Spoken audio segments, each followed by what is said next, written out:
Humedad y máxima de 33 grados este día jueves. De acá en más, los sonidos de la realidad. Son los audios de la mañana.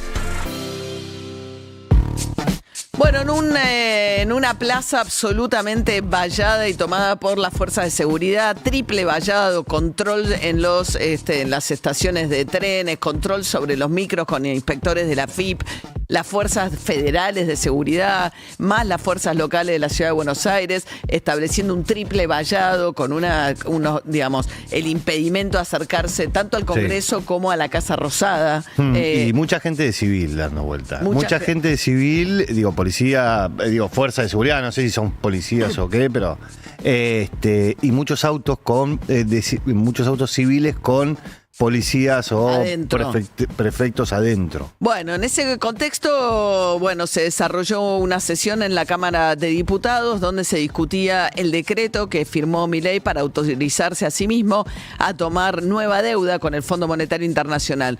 Y con el apoyo de ciertos gobernadores, cuyos legisladores acompañaron, hoy el cronista cuenta que en el caso de Beretilnec de Río Negro, el gobernador exigió que no pusieran en vigencia una regulación por la cual se puede vender carne con hueso en la Patagonia. Claro. Es decir, que le permitiría a frigoríficos que no son de la Patagonia vender carne en la Patagonia, cosa que ahora no se puede. Bueno, seguramente en defensa de los frigoríficos que ya están en la Patagonia, el gobernador se quejó fuertemente y finalmente la resolución por lo menos no entró en vigencia. Bueno, en ese contexto también se dio un fuerte apoyo del PRO y de Mauricio Macri a el gobierno nacional, indicándole a sus legisladores que votaran a favor del decreto. Sí. Silvia Lospenato del PRO lo justificaba de esta manera.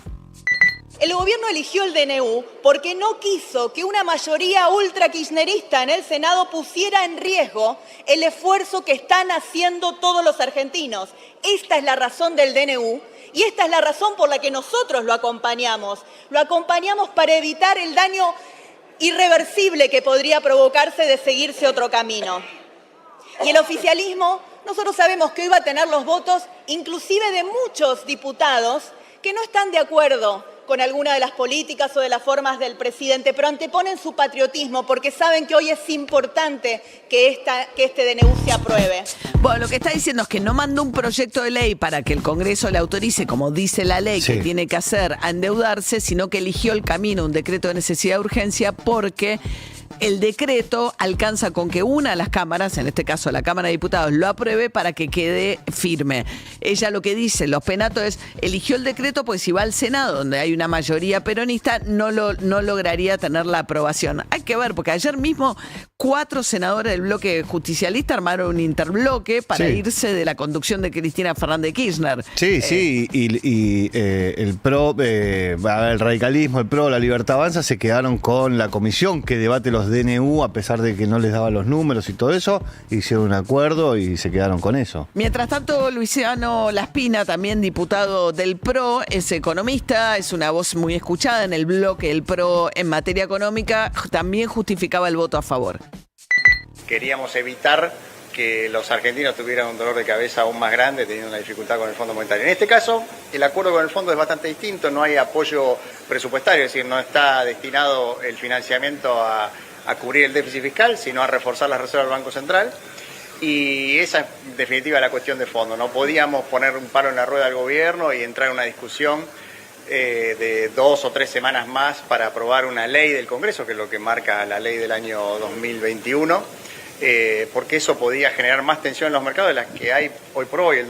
Bueno, se refería a Laspina al contexto en el cual se aprobó este decreto por parte de la Cámara de Diputados que tenía que ver con, días de una importante pérdida de reservas del parte del Banco Central, que ayer continuó esta sangría. En 4 días perdió más de $1.000 millones el Banco Central en reservas. Los dólares todos, el blue y los financieros venían subiendo también el riesgo país. Ayer en ese sentido subieron los dólares y después bajaron todos por debajo de los 1.300 200 pesos, pero la realidad es que la pérdida de reserva del Banco Central, bueno, sigue marcando, en opinión de muchos economistas, incluso muy cercanos al gobierno. Nosotros ayer hablamos con Fausto Spotorno, que fue parte del equipo de asesores de Milei, y que dice: el actual esquema cambiario está agotado, deberían ir hacia otra modalidad. Bueno, mientras tanto, Martín Tetaz fue de los radicales que votaron en contra y lo fundamentaba de esta manera.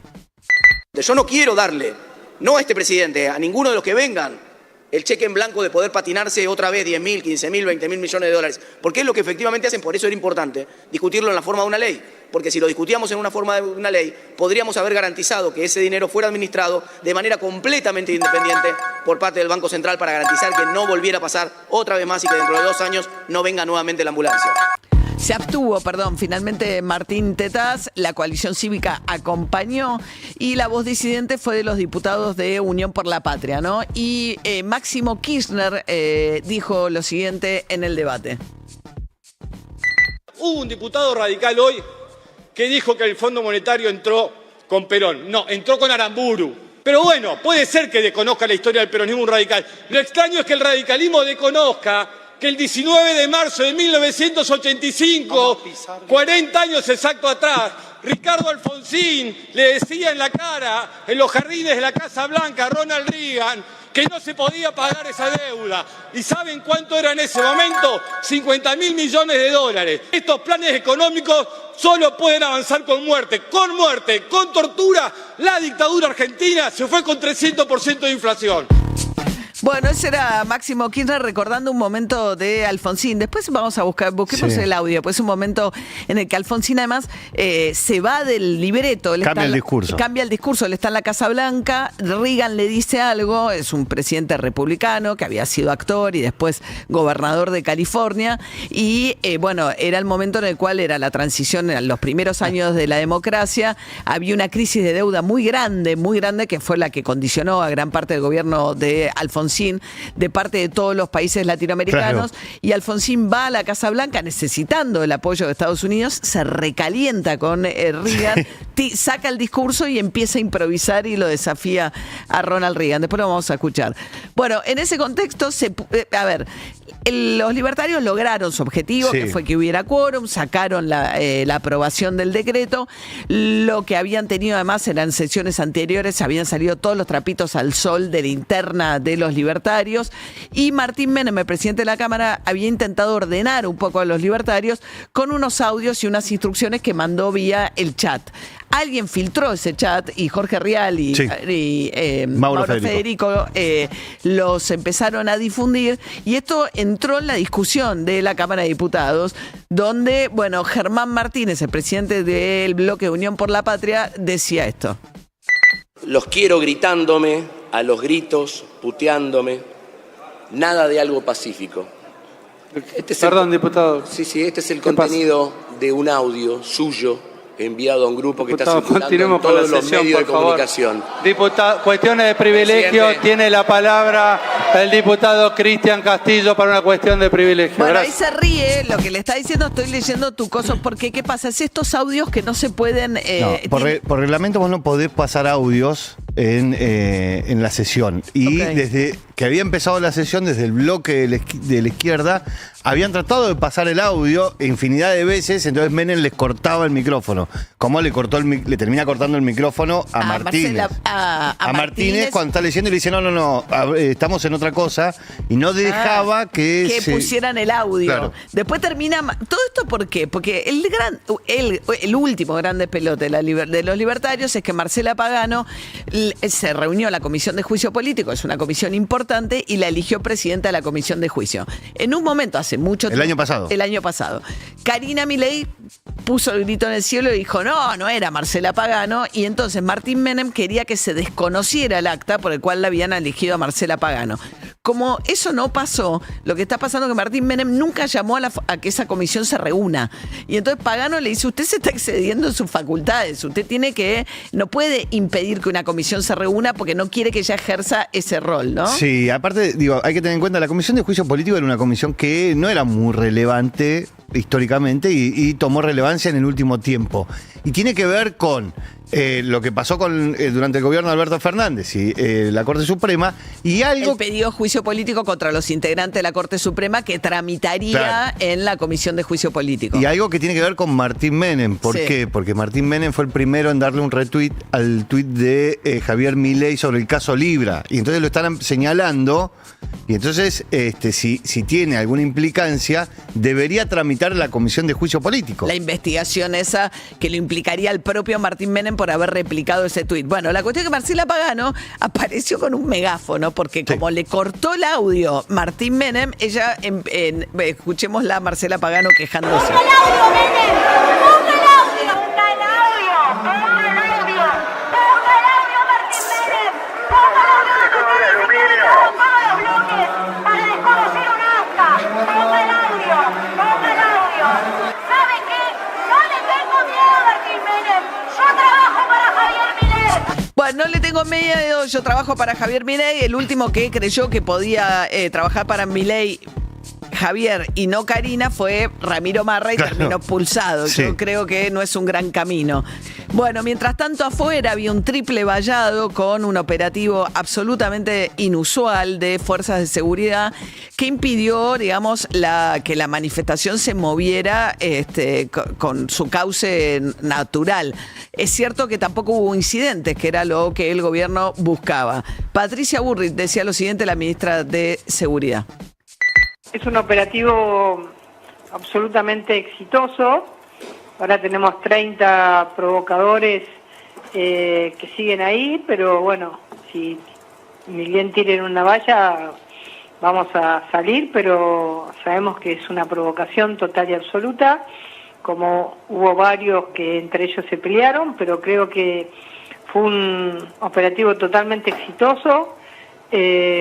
Y se demuestra que cuando las fuerzas federales no son agredidas, actúan en paz, con tranquilidad. Bueno, era absolutamente desproporcionado el tamaño. De hecho, incluso inspectores de la ex AFIP salieron a hacer suertes de requisas o verificaciones de los micros que llegaban a Capital. Y Patricia Bullrich había ofrecido además recompensas para quienes identificaran a personas que hubiesen promovido incidentes en la marcha el miércoles pasado. En ese contexto llamó a alguien y pidió, escuchen esta situación. Hacía el llamado porque vi el tuit de la señora Bullrich y quería hacer una denuncia de lo que vi el miércoles pasado en la marcha de jubilados. ¿Usted quiere denunciar a alguien?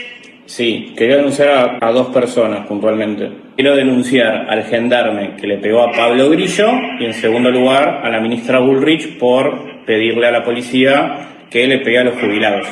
Bueno, perfecto, lo dejamos asentado, señor. Dale, y el tema de la recompensa, ¿cómo sería? ¿Me la paga Bullrich o la? Bueno, la cuestión es que la buena noticia ayer fue que Pablo Garro, el fotoreportero, Pablo Grillo, perdón, el fotoreportero que fue alcanzado por esa escopeta con un cartucho de gas lacrimógeno, que estaba en un estado extremadamente delicado. Bueno, ayer le quitaron un poco la sedación y reaccionó, lo cual fue un progreso que su papá dijo que se habían reencontrado de una manera muy feliz y muy inesperado, dado el cuadro que tenía Pablo cuando llegó al Hospital Ramos Mejía.